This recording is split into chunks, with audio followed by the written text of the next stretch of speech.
Traeger is live at the Combine. We'll be all over all the NFL news and notes and draft and all that kind of stuff. But we begin with a showdown last night on the floor in Denver. Celtics and Nuggets. Jayson Tatum is on the road for this 4-game road trip. He is working 5-on-5, according to Shams. We'll dive into what that means as we go. But let's dive into what was a good game. Here's my MVP, Jaylen Brown, 2 of his 23, JWill. Yeah, look, 23 points, but 23 points on 21 shots.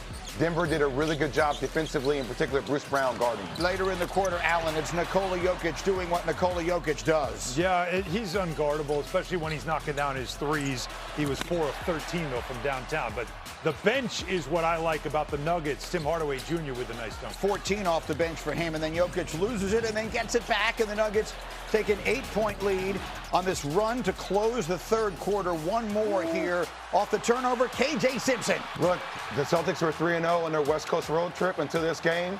Denver's defense is what beat them up. Nuggets ended that third on an 11-0 run, and then the fourth quarter was a lot of this. Again, we mentioned Hardaway had 14 off the bench, and then 5 minutes to go, Denver's lead is 17.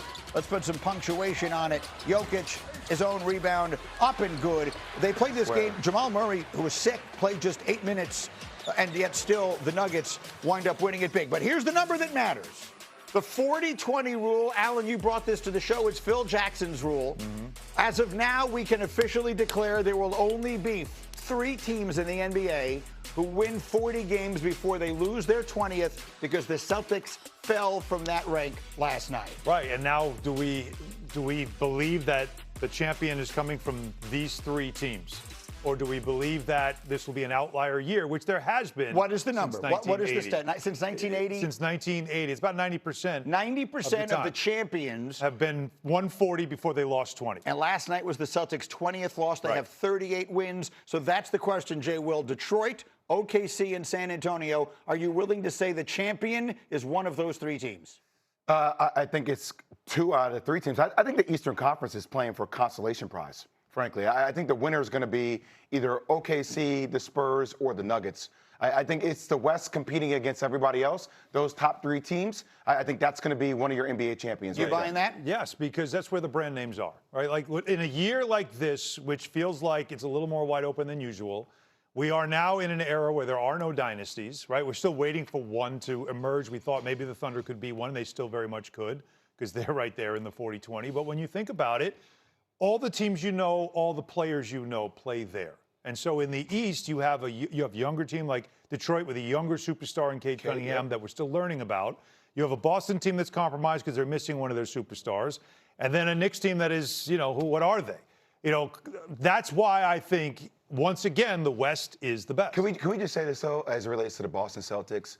Like, I want Jayson Tatum to be on the court more than anybody. I should have given Jayson Tatum my number in college, right? I should have allowed 22 to come out of the rafters because he wanted to wear 22 and allowed him to wear the number 22. Guys don't all just have No, we don't give each other our numbers. I had to graduate. It's a longer story with that. That's for another day and a full bottle of vino. All right. But I will say this, very unsubtle flex, but go ahead. Yeah, exactly. I will say, I don't want to see him come back too early and jeopardize it. And also, everybody says, oh, he'll come back. You know how hard it is to come back? If you're thinking about coming back during March or April, for a guy like this, just to fit all of a sudden into this system seamlessly, and they're going to find their rhythm. This whole team has been playing without him for a long period of time. Playing very well. And playing very well. You're going to disrupt that. I'd much rather see him come back in the offseason and work his way into the season next year than jeopardize it and maybe re-injure himself. I'll say it That's again. Just me. Shams yesterday reporting that Tatum has been a full participant in 5-on-5 practices. He tore the ACL, the Achilles in May. May 16th is the date. That's the day that it happened. And if you think about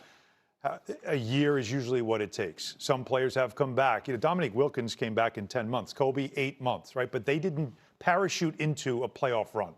You're talking about Wesley Matthews did it in 7 months. But a star player who would be expected to do a lot, to parachute in when everybody else is now already going 100 miles an hour. You're trying to ramp. Jay, no one knows this better than you because of what you had to come back from and how hard it was to come back, to understand that when you've been out for a while, to jump in at the start of a season's tough, to jump in at the start of the playoffs, Exactly. that's got to be a big challenge. And also, all the players then defer to you on the court, and it hinders the growth that they made, all the strides they made throughout the course of the regular season. Yeah. Because now everybody's going to stop and like, how do we fit Jayson Tatum into our offensive flow? How does he fit into our rhythm? That doesn't happen overnight. Is it unfair to Jaylen Brown, too, because he has emerged as an MVP candidate and he has emerged as the bona fide leader of this team? He comes in, there's this sense of deferral, there's this sense of how do I work him in? Like, for me, I understand what Tatum's doing, and I understand the Celtics for wanting to give him a why right now. Good for his mental to keep working and have something to achieve. But I don't know if it's the best thing for the team right now. They may be playing for the consolation prize in the East, to your point. But do you believe the Celtics, without Jayson Tatum, can win the East with Detroit looking? No. No. That's the Pistons conference to lose. The Cavaliers. I don't think the Cavs are in that conversation. I think it's Detroit. I think it's Detroit and everybody else. Okay. And Grant, I'm just going to tell you, from watching the Knicks game, you get a chance to see Cade Cunningham, 6'6", 250 pounds, move the way he does. I know there's some flaws, but that's the best team in the Eastern Conference. Cade Cunningham is emerging as a very safe bet to win MVP. Season last game against the San Antonio Spurs. Cade is going to figure it out because not only is he a hell of a basketball player on the floor, he's a student of the game. He's mature. So I know he went back. He's going to watch film because he's playing a similar team to what he did against the San Antonio Spurs when it comes to the perimeter personnel that they have defensively. I expect him to come out. I expect him to play with more pace. I expect him to play more in the mid-post area to get easier looks so that he can get easier baskets. All right, Wendy, what's your biggest point on OKC? Yeah, there's some guys missing from OKC tonight, but a guy who's playing is an emerging star, Jayson Wallace. This guy has had several huge games over the last week. 27 points last night in Toronto, 20 points in a victory over the Cavs on Sunday. This guy is already a all-defensive level player, and you're going to see him on Cade Cunningham a lot, but he is developing offensively, becoming a playmaker at both ends. Learn the name Jayson Wallace if you don't already. Aaron, what's the play in this one? Well, this is awkward. We're going to go with Jayson Wallace to go under 12.5 points. He's been absolutely spectacular as of recently, and I understand that. But betting comes down to numbers, and eventually we're going to see some shooting regression for him. Now, this prop opened at 11.5, got as high as 13.5, and came back down to 12.5. And this just tells me that when you look at this team, one, they're on a back-to-back. Two, I just feel like the minutes might not have to be there when they're a 10.5-point dog. He just played 35 minutes last night. Sometimes I think lines get too adjusted, so I'm going to go under for his points tonight of 12.5. I just want to say that was flawless, okay? That was absolutely flawless. It was beautiful how Aaron just wrapped that up there. Okay, so that's the matchup of the number 1 seeds in the conference. Second game of tonight's ESPN doubleheader is the number 2 seeds in each conference, Celtics at Nuggets. So, Perk, what point are you making with Boston? Well, the point that nobody is highlighting is that they're a great defensive team. They're one of the most underrated defensive teams in the NBA because they got culture and they got championship experience along with the personnel. Jaylen Brown is the best two-way player in the game. Derek White is one of the best shot-blocking guards to ever play the game of basketball, and the rest is following. They stick to their principles, their discipline, and they have great elite rim protection that don't get talked about enough. They have athleticism at the wing, and everyone is not afraid to slide those puppies and not afraid of embarrassment. We saw what they did to Luka Doncic and Austin Reeves when they played the Lakers a few nights ago. Wendy, what's your biggest point with Nikola Jokic in Denver?